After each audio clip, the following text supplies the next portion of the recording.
我係一個對氣味好敏感嘅人，我會因為氣味令我有一啲嘅聯想，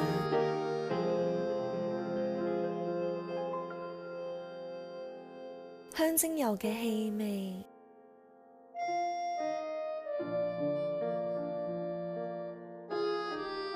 香煙嘅氣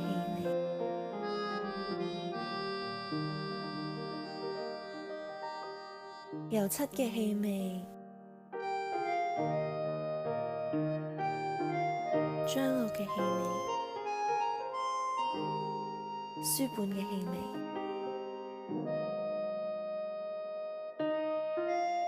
同你分咗手之後嘅一年，我遇返你身上嘅氣味。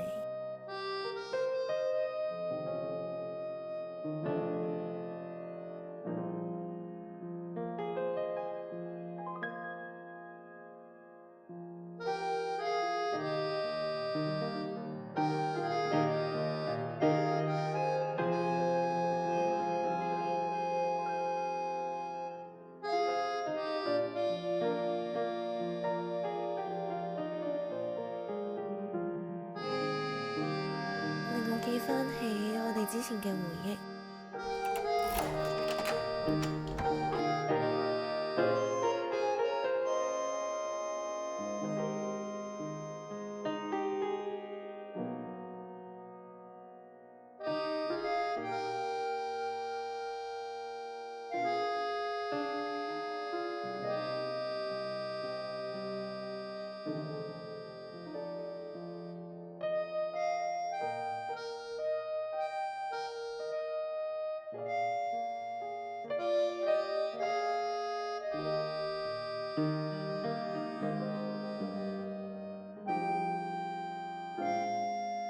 我到而家都忘記唔到佢身上嘅氣味，一種好溫暖又安全嘅感覺。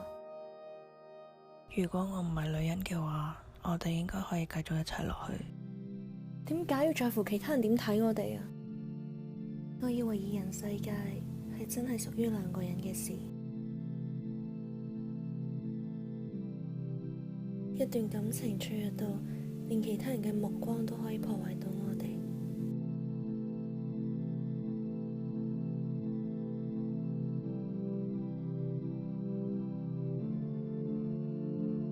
原來你嘅氣味都只不過係一啲好普通嘅氣味，一直以嚟所謂嘅特別，係咪只係因為我哋一齊過呢？